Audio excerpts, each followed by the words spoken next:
Welcome to Trapped Live with Bill Boggs. Our special guest today is Alan Zweibel, one of the most respected comedy writers of his generation and author of the new acclaimed cultural memoir, Laugh Lines, My Life Helping Funny People Be Funnier. Also with us today, the 2,000-year-old man, Mel Brooks, Carl Reiner, and John Belushi, because everybody is alive on Trapped Live. This chapter of our show is brought to you by the irresistibly funny new satire, The Adventures of Spike the Wonder Dog. I'm your announcer, engineer, director, former man about town, Jeff Leibowitz. And now, here's your favorite talk show host to be trapped live with, Mr. Bill Boggs. Yeah, thanks. Wait a second, Jeff. I'm just finished reading this I was like, well, just finishing Dr. Nelson. I've been having a great time in this world you brought me into. Did it? I read the What a coincidence. That's a coincidence because I just finished writing it about a half hour ago. So somehow you got an advance copy, and I'm glad you liked it. I realize that our books have the same color scheme on the cover. They're very similar. They both look like cabs. Actually, I'll tell you why. By the way, we do have a similar color. And Alan is on our show today because this is a terrific book, and I have read it, and we have a lot to talk about. But sure, I want to give Alan the introduction he deserves, and also the introduction he wrote. Or just stealing mine. Right, here we go. Alan Zweibel, an original Saturday Night Live writer. He was on for 5 seasons. He's won multiple Emmy Awards and Writers Guild Awards for his work on television shows that include the classic seminal Showtime program, It's Garry Shandling's Show, which he co-created and produced, The Letterman Show, Curb Your Enthusiasm.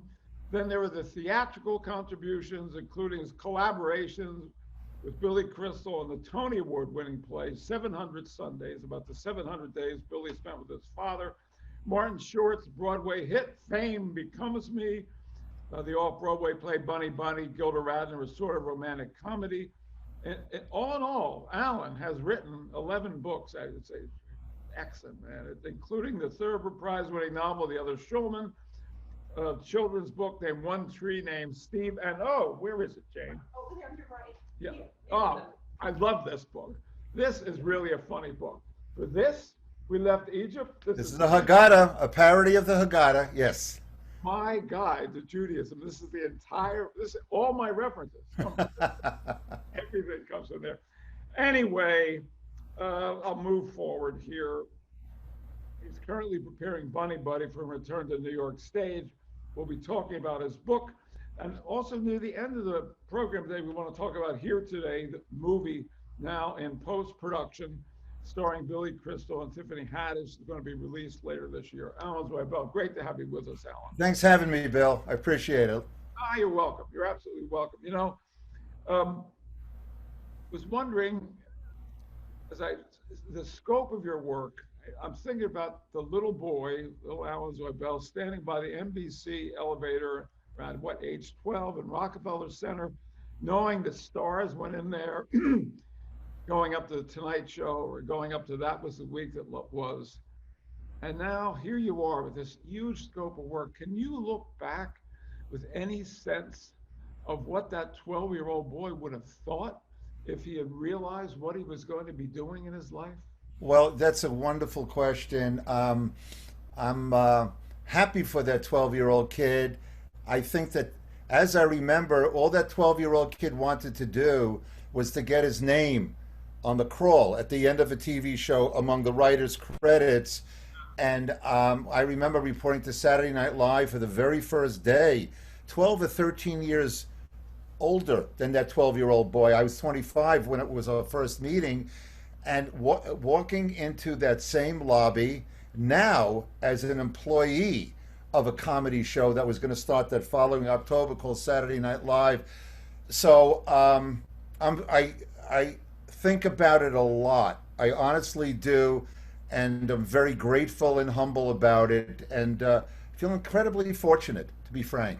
Yeah, it's well put. to be able to look at life sometimes from the perspective of your youth and realize, like in the song My Way, to me, the great line in the song My Way is not "I did it my way." It's "think I did all that." And you're still at what, you're 70 years old now. What's the driving? Well, it's true. I'm way ahead of you. You're in the distance. Okay. Right, light years. I'm like a cummerbund comet compared to about that. But what's keeping you as me in the game? Why are we in the game? I think to a great extent, it's in our DNA. This is the way we're wired. You know, it's not like we sold shoes, we put enough money away in the 401k, time to stop selling shoes and ride it out. I think that it's part of our bloodline. I honestly think, when it comes to writing at least, that writers are born, yeah, they're honed. They can hone their craft along the way. They can learn some tricks. But I always get dubious when I speak to an audience and afterwards there's Q&A of the people who come up to you afterwards and say, you know, I'm thinking of becoming a writer. Well, I go, well, do you write?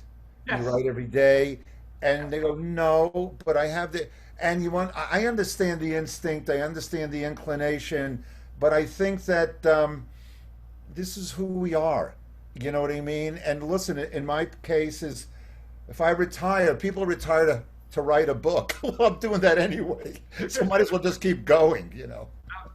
So I love the fact that you called, again, I want to show, I know how much I like it, holding up the book, Laugh Lines, My Life Helping Funnier People Be Funny, and it's Abrams Press. A cultural memoir, brilliant. I just Thank thought you. the concept of a memoir, but a cultural memoir. So much of what we're going to be talking about today, including some current issues, filtered through the prism of comedy. Sure. Here are 3 sentences from the book that just jumped out to me that I actually wrote down. You on funny. I truly believe funny is innate. It's a mindset of how you look at the world, from what angle you view it. It's a lot about one's inner wiring and about the battle scars accumulated during one's trek from one point of life to another. And we talked a little bit about that trek. When did you, Alan Zweibel, first know that you had a gift, that there was something there that you could take and run with in your life to make yourself successful? Well, I first, it caught my eye when the Dick Van Dyke Show first came on the air. You know, I saw this good-looking guy, Dick Van Dyke, married to a very pretty Mary Tyler Moore. They had a kid. They had a nice house in New Rochelle. And he spent his days lying on a couch, kidding around with Buddy and Sally. I said to my parents, I want to, how do you get to do that? And as far as if I had something to offer, that's a wonderful question. I got an instinct that I did, probably junior high, high school for sure, when we moved from one town to another in the middle of the school year. And I made people laugh, and that was a way of ingratiating myself into this new crowd.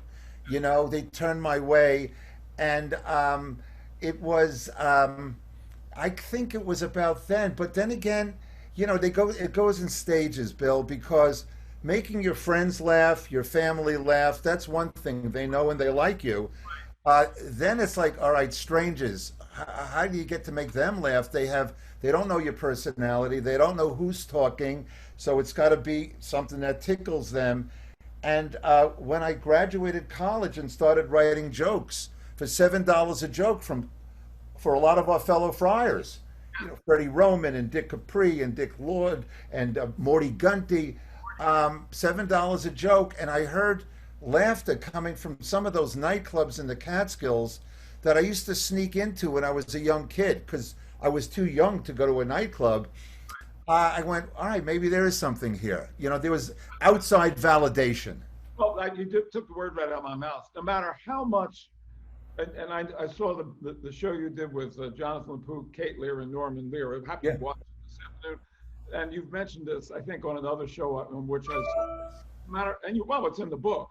no matter how much you enjoy the process, I love the process of writing my book. I said, Jane, I don't know if I'm going to get a publishing deal, but I am having a great time doing it. Getting the validation for your work, getting the good reviews, hearing the laughs, whatever it takes, is very, very important. It's very important. It can't just be the process. Our dear friend, our director and announcer, Jeff Leibowitz, put together something really nice. We think you're going to enjoy this. Tell us what we got and what we're going to do with it, Jeff.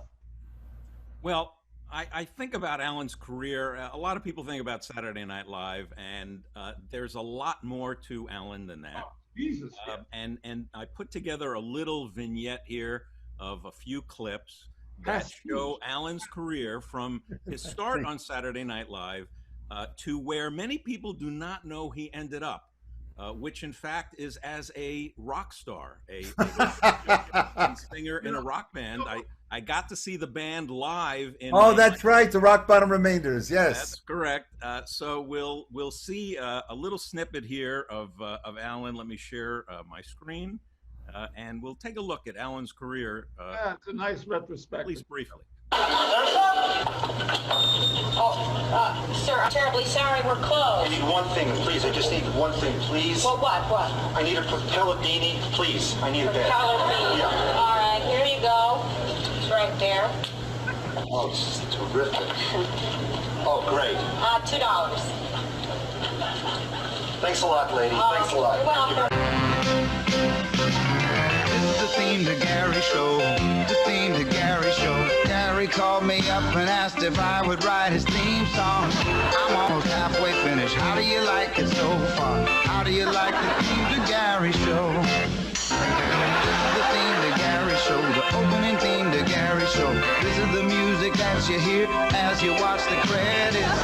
We're almost to the part of where I start to whistle. Then we'll watch It's Gary Shandling Show. Sunday number 2, my circumcision. This I took personal. This is a bad way to start your life. I'm 8 pounds 9 ounces, totally naked on a little pillow. I look like a boiled chicken. I'm brought out in front of the family by a guy with bad breath and a beard. How you doing? Puts me down at a table, grabs a razor and my penis and cuts off the top 6 to 8 inches. Oh my God, vibrator repair. No, ma'am. Los Angeles Police Department. Sorry. I've got First Amendment rights, too. Look them up, Friday. Listen, hotshot, I'm going to tell you something right now. I don't care for you or for the putrid sludge you're troweling out. But until they change the laws to put you sleaze kings out of business, my job's to help you get back your stench-ridden boxes of smut. And since I'm going to be doing it holding my nose, I'll be doing it with one hand. Would you say that these look like the breasts of a 43-year-old woman? No, they don't, Miss Wiss. They're quite impressive. Bordering on spectacular. He's not going to read the entire novel, right, Alan? Oh, you know something? This is a disappointment. And Alan, time to spring it on me. It'll be fine. Relax. And now, reading from his novel, The Other Schulman, here is Alan Zweibel.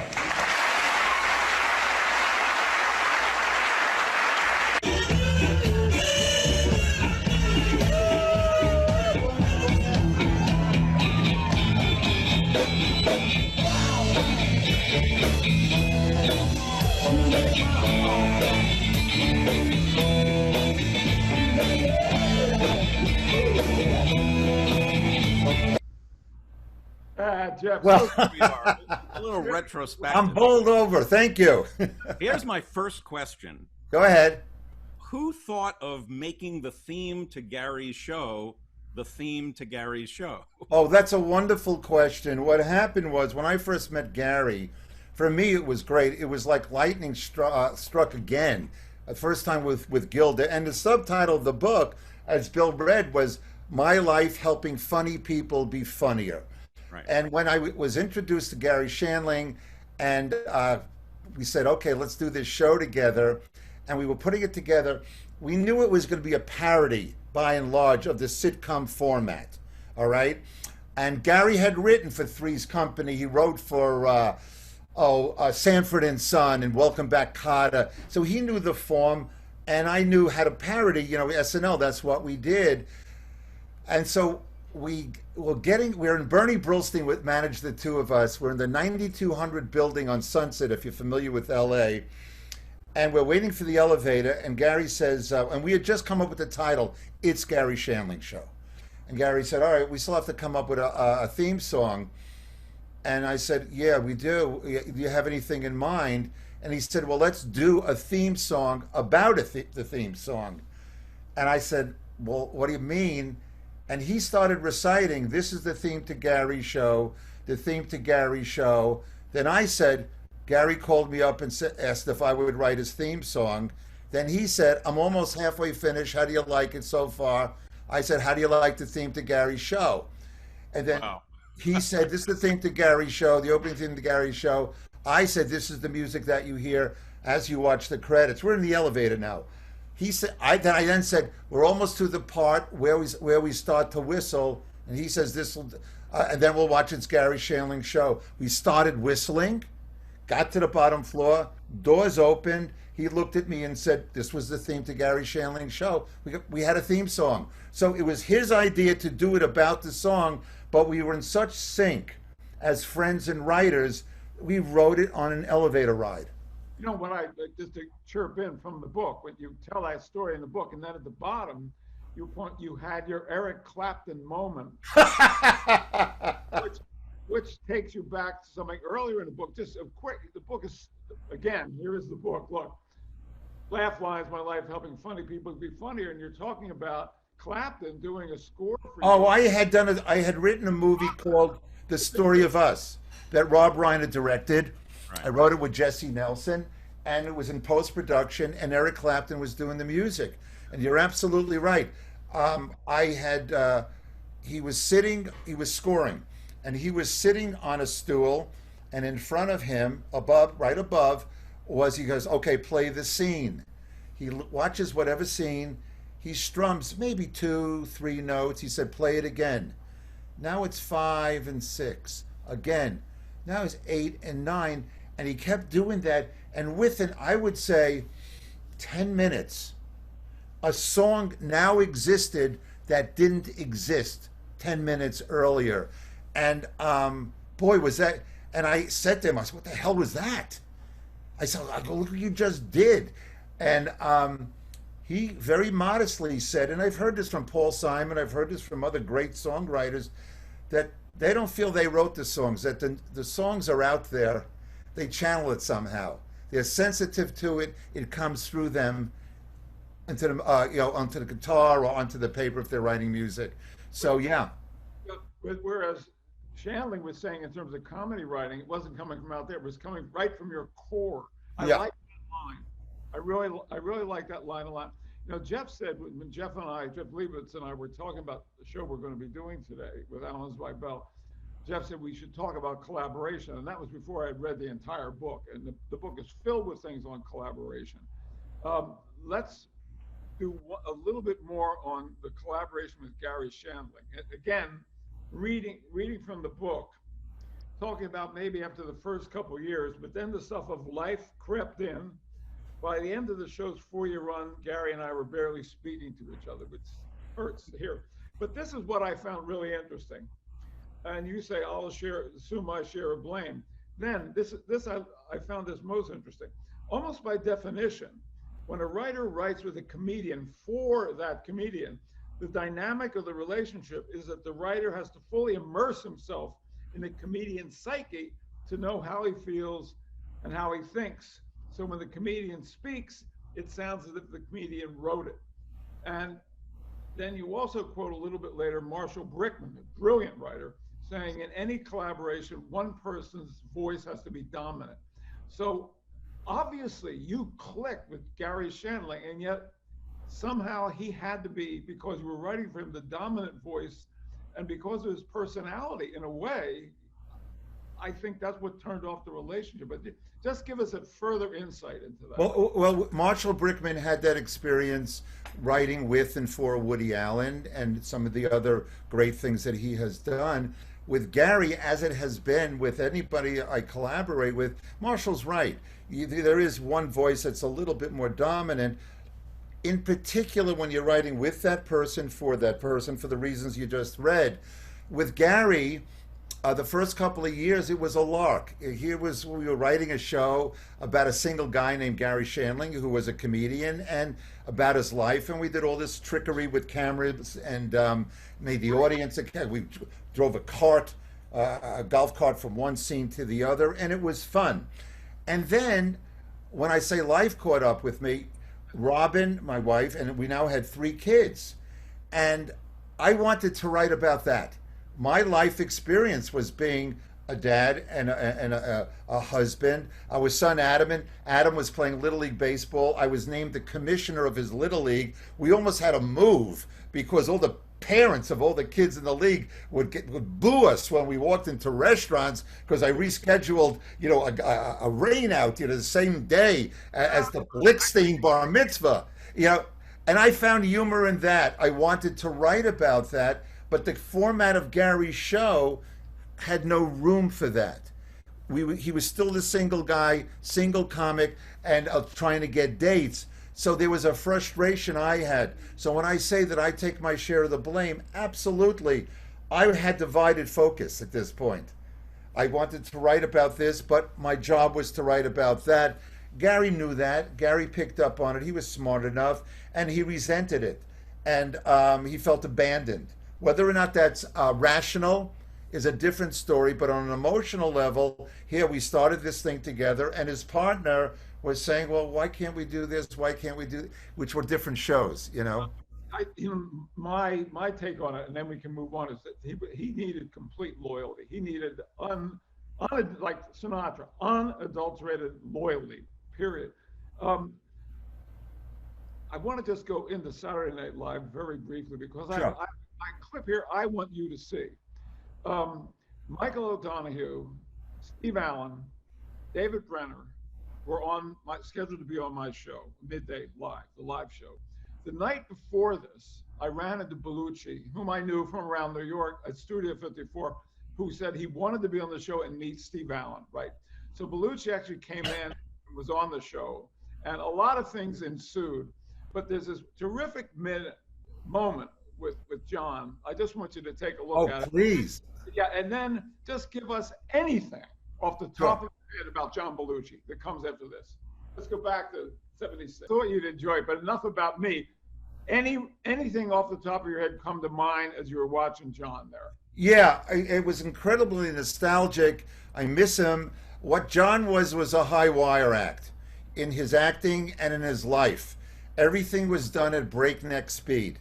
So when he was the samurai, which I wrote, so I spent a lot of time with him. There were times where John, who did everything in excess, I would go downtown to one of the saunas. There was a place called the Schwitz that I would sit with him there because he was, he used to go there and sweat out whatever naughtiness he had inside of him.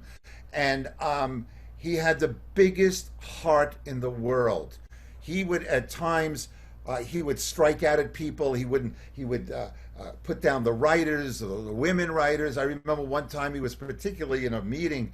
He was a little nasty about something that a couple of the women writers had written. And then the next day, I remember the door to the big office and this big bullpen area opening up, and there came in John with boxes of candy and loaded down with bouquets of flowers to say, I'm sorry.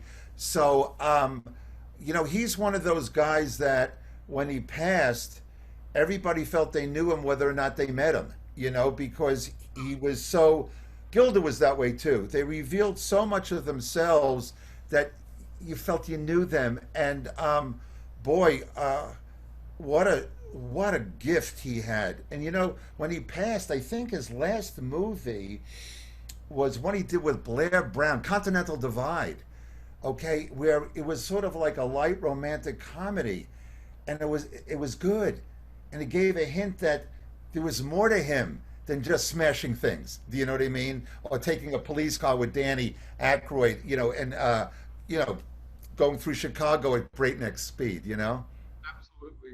Jeff, you want to jump in with it? I got a lot here, but I know Jeff has things on his mind as well. Well, I wanted to get back to collaboration for a moment. Things maybe broke down a bit with Gary.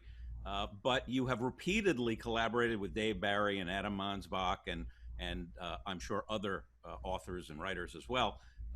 What you've also done a lot yourself. What is the difference between generally writing alone and writing with partners, and then maybe specifically about some of the people that you've written with over the years? Well, that's a wonderful question. Jeff, I've been very lucky where I've come up with an idea, and by and large, I've been allowed to let the idea tell me where and how it wants to live.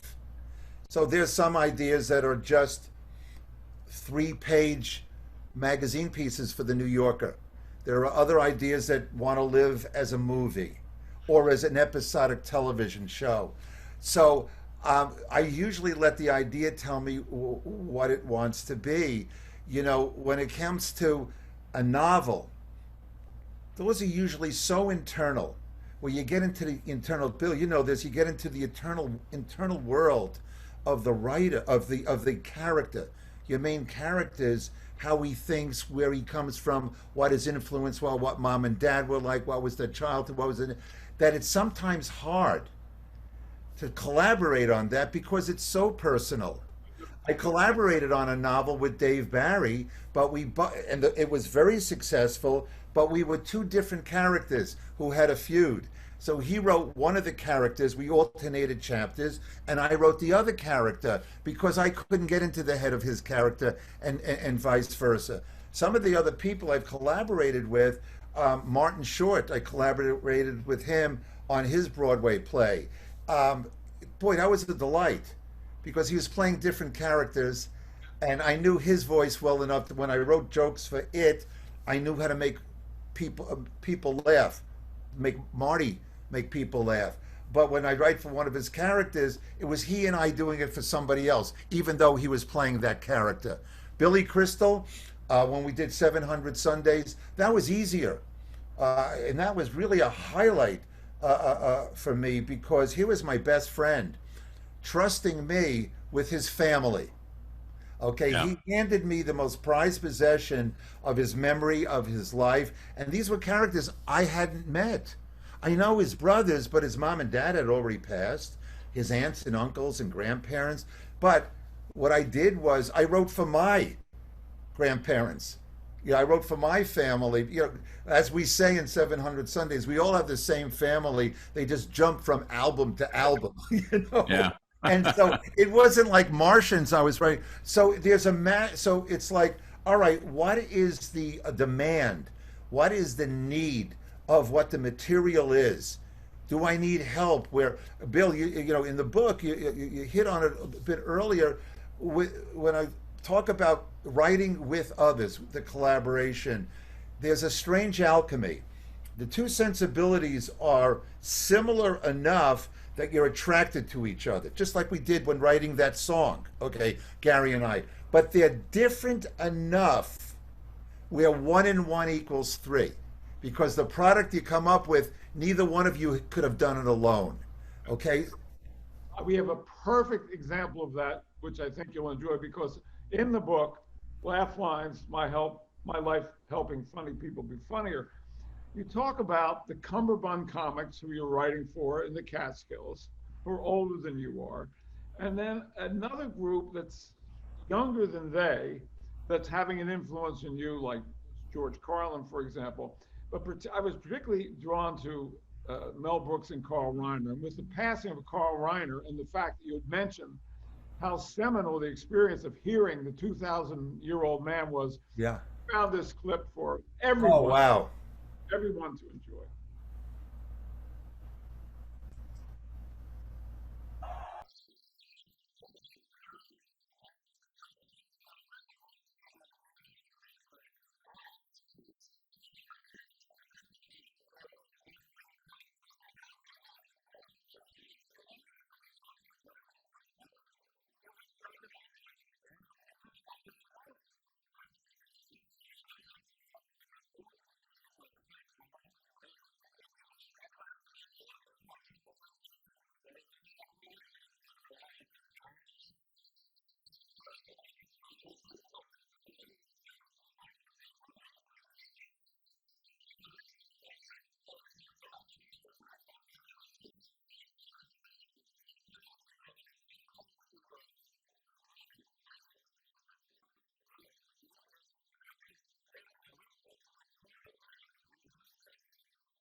So what did it mean when you heard the 2,000-Year-Old Man album for the first time? But I remember what it meant to me. I just kept playing and playing. But how did it affect you as a professional at the time? Alan, we've muted you. You need to unmute yourself. Sorry. How's that? Much better. Okay. You used the word seminal, Bill, and it's, you know, there were funny albums. I remember as a kid, my parents would play Alan Sherman singing funny song parodies. And when Kennedy was president, Vaughn Meader had the first Family album. So we listened to that. So there were comedy albums. But when the 2,000-Year-Old Man came out, and there was that, you know, that straight man, funny man thing. You know, the only exposure I personally had was Abbott and Costello, you know, up until that time. Martin and Lewis. Well, there was, yeah, absolutely. There was Martin and Lewis, but here was, what was a little bit different was here you had Carl Reiner teeing it up for Mel Brooks, okay? Yeah, that's true. You know, and Rob Reiner, who's still my buddy, and we're working on something together, as a matter of fact, said last week when we spoke, you know, in the aftermath of his dad's passing, he was talking about his dad and Mel. And what Mel would say was that he tried every time that he was with Mel and asked him a question, try to box him into a corner and watch Mel try to get out of it. Now look at that dynamic, okay? The rhythms were as such where they knew each other so well, but Carl knew what to do. What a master straight man he was. Yeah, what a master straight man. Absolutely. Well, we're going to take a break. I don't know if you're aware of it, Alan, but when Jeff and I put the show on here, we decided the show had to be sponsored. So the show is actually sponsored by my book. So we yeah, I heard that in your opening. Yeah. That's right. The only show in the history of broadcasting. That's hilarious. Thank you. I thought you'd like that. So let's take a break. You were where is Mike? Here's our commercial for The Adventures of Spike the Wonder Dog. And for this commercial, we refer to a true expert in the subject. An expert on the subject. Alan Zweibel, original Saturday Night Live writer and Thurber Prize-winning author of The Other Showman, says, "The Adventures of Spike the Wonder Dog is so smart, witty, and inventive that I had to keep reminding myself that I didn't write it." Go to orderspike.com today to get your copy, just released, of Spike the Wonder Dog. That's first, thank you for the blurb. I've never said this to anybody. I was really proud that I would be coming. My book is a novel, right? So your book is upside down. Really competing with a cultural memoir. But the one thing I will pick up from what you were saying before, just a word on, was when I sat down to write this, I had the concept that it was a dog who, once I owned a dog, this dog was a star in my show in North Carolina, Alan. And before I came to New York, there was a real Spike the Wonder Dog. The dog got killed by a drunken driver right in front of me. Horrible. That was years ago, right? The idea I have is, what if Spike hadn't gotten killed and in today's world came to New York and there's the real Spike the Wonder Dog, and became a star in today's world of television and social media. But the only reason I'm laboring about this is this.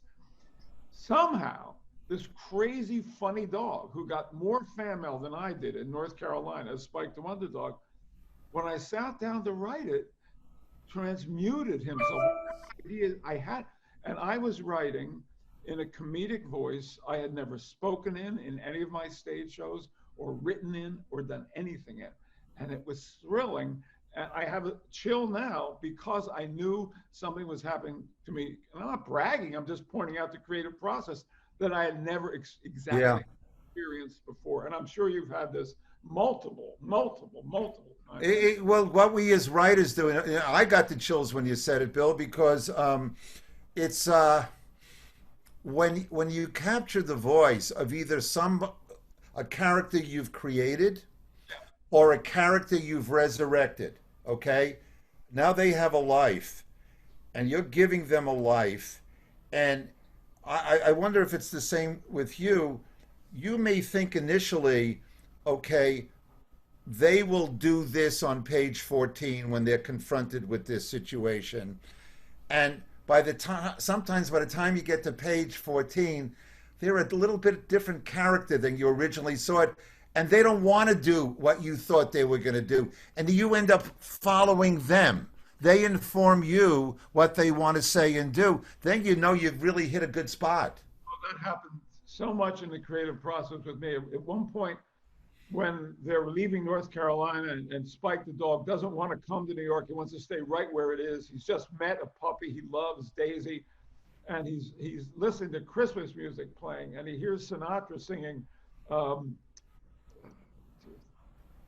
"Through the years we'll all be together, if the fates allow. Until then, we'll have to muddle through somehow." And he thinks this song is a bunch of bullshit. It's Christmas songs, I hate them. And somehow that song ended up resolving itself in the last sentence of the book. And I had no idea. There's so many examples of that. I want to shift to something that I don't know if I know you, like I have been doing, a lot of interviews about books and to an extent comedy. But this is a serious subject here. I read in the New York Times this week, you're probably familiar with a letter that 157 artists, scholars, and writers wrote about the intolerable climate that we're facing now. Are you aware of this, Alan? Did you read it? Yeah, I read about the letter, and we speak about it a lot, so this is a subject that's very important. Okay, good. Well, people listening, let me just do a setup on this. Basically, a letter was signed by 153 prominent artists and intellectuals warning about an intolerant climate engulfing our culture. The free exchange of information and ideas, the lifeblood of society, is daily becoming more constricted, right? And it ends with a quote of someone saying, "The letter is clear. It is a defense of people being able to speak and think freely without fear of punishment or retribution, or the right to disagree, and not fear for your employment." So as I said at the top, I wanted to filter our discussion today through the prism of comedy.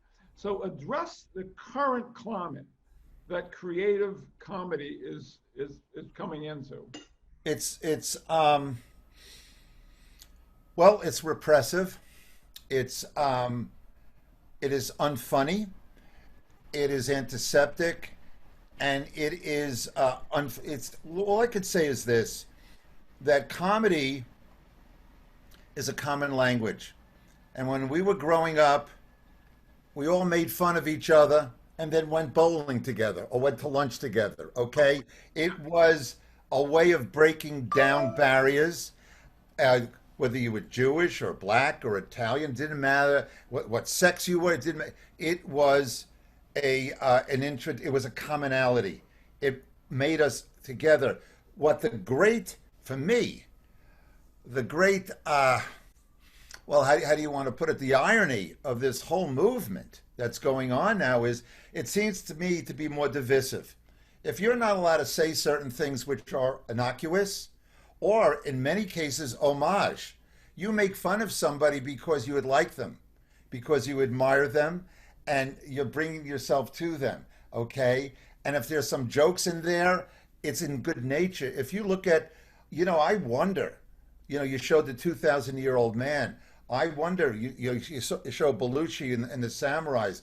I wrote a character for Gilda a million years ago called Rosanna Dana. I don't think any of that could exist in today's world. So you take that away. And what are we talking about? What, seriously, I mean, I pray that the pendulum that's gone all the way here will come back. Maybe there's a new middle. Maybe because there are a lot of things to learn and there are a lot of hurts and stuff like that, undeniable. But to strip everything of what's always made us laugh, and it was done in good nature. It was a way of saying I like you. It was a way of saying let's talk. It was a common language, like I said before. It's terrible. You mentioned that interview, that I did with Norman Lear. Norman couldn't sell All in the Family today. close. Not even close. And why? Why? Yeah, I understand why those people who don't want us to do it, who censor us, you can't do that. And I understand, okay, is there going to be a cleansing right now? There's going to be a period of, okay, reflection, understood, and I accept it. But don't choke the life out of it. You know, you take satire. You know, you go back to the days of Jonathan Swift and Gulliver's Travels. This was all groundbreaking. It was a reflection of what our society is. It was another way of looking at what we do. And it could be informative. It could be, oh yeah, you know, maybe I shouldn't. Okay, but it was done with fun, and you know, and maybe there was a cautionary tale there. Maybe it made people go home and say, wow, you know, but it was fun. And you know, when you mentioned George Carlin before, you take a guy like George, you know, as opposed to the guys who we knew and know, who worked up in the Catskill Mountains. Yeah, their era was very funny. It was the late 50s, early 60s, and it was the post-war period, and there was this new thing called leisure time that people had as they moved out to suburbia. So there were things like crabgrass and carpools and air conditioning to have fun with. I got it, and I understood where it belonged in a cultural context, okay? It was fun. And then when a guy like George Carlin came along, and all of a sudden grew his hair long, because he was, you know, he was with Jack Burns. It was Burns and Carlin, two guys in tuxedos. Also, Pryor, when Carlin and Pryor, there were a couple guys who did that when they came along. Yeah. Breaking the mold, without question. And well, you got Pryor, you got Carlin, you had guys like Mort Saul, who was always, they got on a stage with a newspaper. You know, certainly Woody Allen was different at the time. You know, all of a sudden, this little guy with glasses and red hair was, no, he wasn't topical, but at the same time, there was a new kind of comedy that was happening. So it was a mirror of who we are, and it was about new things, and we had opinions. We had, that's Saturday Night Live. If you look at the early days of that show, the logo was Saturday Night Live spray painted as if graffiti on the marble exterior world of what was then called the RCA building. Well, that said it all. Alan King was the establishment when it came to comedy. Now you have these younger guys, his children's generation. All right, it's our fun to make fun of that, okay? And if you push the boundaries a little bit, and if you were a little naughty, people laughed. That was always, Bill, that was the barometer. Well, if people are laughing, then it's funny and they're not offended. If they were offended, they wouldn't be laughing. Now, there is censorship, if you will, before it has a chance to be given a verdict by an audience. You know, Al, I'm completely with you on what you've said. I mean, my book is a satire, and I told you a year ago it was my intention, and the publisher went along with it. This was not for commercial reasons. I knew as I was writing the book that I was making fun of people. I knew, like, as Gilda said, comedy is about things that are wrong. I saw things that are wrong, and I was writing what I thought was funny about them, right? So I put on the cover of the book, warning, politically incorrect humor. And so I'm ready for people to come after me. I'm going to say, you were warned. You know, I gave you a trigger warning. Anyway, I'm glad we had the chance to talk about that. Jane read your book too and has a question. So I'm going to sure. Like Johnny getting out of the chair. Oh, that's a riot. Johnny's getting out of the chair. And Ed is getting in. I gotcha. I'm sliding in. Hi, Alan. Hi, great to see you, Jane. And likewise. All right, Jane, that was very good. Thank you. I laughed so hard, Alan. You are so funny. Thank you. The first laugh I got was in the preface, page 2 of the preface, before you even got into the chapters, the story about the 40th anniversary of SNL, when you went into the men's room. Oh, God. At a urinal between Eli and Peyton Manning. Yeah. yourself, I think this is the first time I have ever done this in a tuxedo between two quarterbacks. Well, you told it funny. I didn't make it funny. Well, no, but yeah, no, it was that was a wonderful night, as I describe in the preface. That it's a reunion, like anybody's high school reunion, college reunion, camp reunion. So many years have passed, and you're looking around at everybody, and you're taking a little measure. You're going, look who's here. My first instinct was to go, look what Lauren did. There's Mick Jagger. There's Paul McCartney. There's this one. There's Tom Hanks. There's Larry David. All these people came through these halls, and I'm going, what an accomplishment. There's Paul Simon, and then you take measure. You go, all right, do I belong here? So it's like, there's a little bit of inventory that's taken. There's a little bit of nerves, and it was just a remarkable evening. And one more thing. This is, ego, a little bit of ego coming in. I read that, and I think I'm a couple of years older than you are. So when I graduated NYU, I went to work for Johnny Carson, and you wrote that you would send jokes in to Johnny, trying to get him to use one of your jokes, and you would get rejection letters back. Guess who sent those letters to you, Alan? Whoa. Oh, wow. It was me. That's hilarious. So I've got all my rejection letters. So the ones from the Carson show, you put in an envelope? It was wow. It was 17 forms, and you fit into the one, we don't take outside material. Thank you. Okay, there we are. Love you, Alan. Thank you. I hope to see you soon, Jane. Same here. We'll give you a chair back to Bill. Oh, boy. Oh, that was fun. By the way, Alan, she read the book right, and then she says, I dated 3 guys in this book. I said, who were they? Oh, no, she will never tell me. Oh, my God. There's a mystery. I know about, the only name I know about is Harry Nielsen. I know the Harry Nielsen story. Jane has never been married, so one would expect it. Jeff, how about you? Want to jump in with something before we sign off? This has been a pleasure. I've had such a great time, Bill. It's great. Well, what I want to just comment on the unfortunate issue of Alan leaving rock and roll and deciding to go back into movies. So you're making a new movie with your buddy Billy Crystal. It's already done. It's in the can.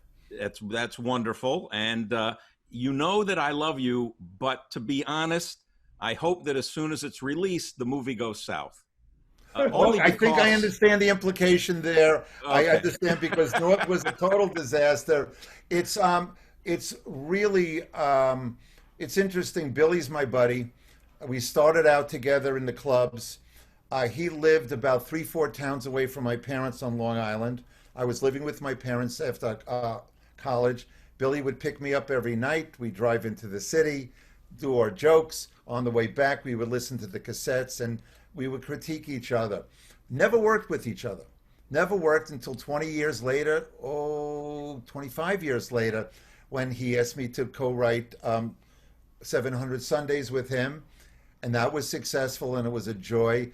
And then 20 years later, I told an anecdote as a guest on the Letterman show. Billy called me up the next day and said, that should be the first scene, okay, in a movie. We had no idea where the movie would go. He says, but let's see where it takes us. So that became a 3.5-year stint that we did, writing cross country, emailing scenes to each other. And so it stars Tiffany Haddish and Billy. Billy directed it. And we're so fortunate that we finished principal photography last November. So it was well before things were shut down, but yeah. Thank God we didn't have to shut down. The only thing that was retarded was the post-production process. That had to slow down, and then it stopped. But now there's a couple of loop lines, and I think there was a couple of music cues that are put in there, and it will be ready to go in a week. And then it'll be a matter of, okay, do you wait for the theaters to open? God knows when that will happen. Right. Or do you go straight to Netflix, as so many movies are? The shame, and I put that in quotes because it's a wonderful movie that makes you laugh and makes you cry, which is everything we wanted to do. I had seen it. We had test screened it in some theaters in LA, in particular one night in Pasadena, and 400 people are experienced communally laughing and then getting weepy.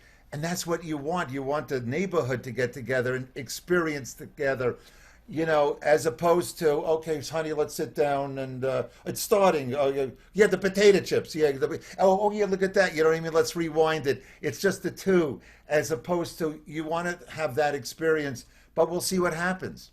Yeah, you don't know what's going to happen. I think that when eventually theatrical goes back, you may look, Tom Hanks' movie is not going theatrical.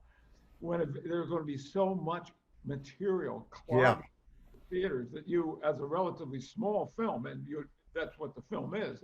It's not a giant blockbuster. No, yeah, you're absolutely right. It's a warm human film. It's called Here Today. We'll see what happens. And you know, people who watch me, many of them know how much I love Sinatra, my relationship with Frank Sinatra. Your book is filled with stories. It's not just all your work, things you experience. So before we sign off, just with my fans who are Sinatra fans. Oh, you bet. Mateos, I think. We had just moved. After the first year, it's Gary Shandling's show was picked up for 54 episodes, which was 3 years, 18, 18, and 18. And I was living cross country from Robin and the kids at the time. Once it got picked up for 3 years, moved them out to LA. We rent a house, and the first night we're there, we go to Mateo's, a restaurant on Westwood Boulevard, which was famous. The bar is where a lot of the Rat Pack used to hang out. I remember going there and seeing, you know, Dean Martin and Joey Bishop and Peter Lawford. And we got a booth right next to the bar. It was like one of those little half walls that separated it. But we were at a table, and we had only 2 children at the time. So it was me, Robin, Adam, and Lindsay, who was, I want to say 3. Okay? She was about 3 years old. And she had just flown out. A little girl flew cross country, and she was helping unpack. She was cranky, and she was naughty, and she kept on kicking her brother and throwing bread. And you got Lindsay, calm down. Lindsay, behave. Lindsay, if you do that again, I'm going to send you from the table. She misbehaved again, and I said, all right, Lindsay, you leave the table, and you don't come back until you know how to act like a big girl. She leaves the table, and for a second, I put my head down to get some soup, and I hear a very familiar voice saying, this girl says you're giving her a hard time. And I look up, it's Frank Sinatra holding Lindsay's hand. And I don't know Frank Sinatra. I go, well, Mrs. Sinatra, listen to my side of the story. I told him what I just told you about her being naughty. And he looks down at her and he goes, is your father telling the truth? And she goes, yes. He says, apologize to your father and your mother. And she did. And he said, good. Now sit down and you behave like a big girl. And she did. And he said, enjoy your dinner. That was the only time I'd ever been in his company or spoke with him. And it was memorable. You know, to her, it was this old man who took pity on her. She was walking around. And he saw a little girl and he says, what are you doing? There's so many greats tonight. He had great presence, don't you think? Did you notice? Oh, God, yeah. Amazing. When I don't want to go off on Frank though, but you feel his presence in the room, even like over there. Anyway, your presence is astounding, Alan Zweibel. Thank you. Thanks, Bill. It's a complete joy to read. It is a cultural journey through the prism of comedy, of a wonderful life, of a terrific man. It is Laugh Lines, My Life, helping funny people be funnier. Alan Zweibel. Thanks, Bill. This has been great. We'll meet again. Jeff, any final word for you, my friend? No, I thank you, Alan. You are wonderful as always. And we're actually going to leave. We always end with a particular commercial, but we're going to intro that commercial by a picture. Yeah. Oh boy. That I believe is of you and Billy during the making of your recent movie. Is that correct? Here today was the very first day of shooting. It's on the beach in Long Beach, Long Island. Very, very cool. So here's All our right. final commercial that everybody should just You. love. I thank Lady Jane. Lady Jane. We'll see you Leslie soon. Bennett's, author of Last Girl Before Freeway, The Life, Loves, Losses, and Liberation of Joan Rivers, warns us that, like Joan Rivers, the adventures of Spike the Wonder Dog is definitely not safe for snowflakes. But fans of transgressive humor, like Family Guy or Dave Chappelle, will appreciate Spike's wild tales, which are raunchy, hilarious, and spectacularly politically incorrect. Bill Boggs has the manners of a gentleman, as does Spike, so they'll both understand if you take offense. Rivers would have just told you to go fuck yourself.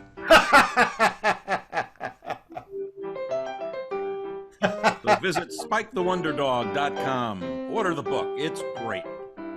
And just like Alan's books and Alan's partners' books like Dave Barry and Adam Mansbach, you can't put it down. Spike the Wonder Dog and Alan's new book are fabulous, great reads. Thank you. Boy, Thank you all. This was a joy. Real pleasure. This was great. Thank you, Bill. Thank you, Lady Jane. Thank you, Jeff. Hope to see you all soon. Likewise, Alan. Take care. Bye-bye now. Sending you rejection letters. If I only knew. If I knew. Who knew?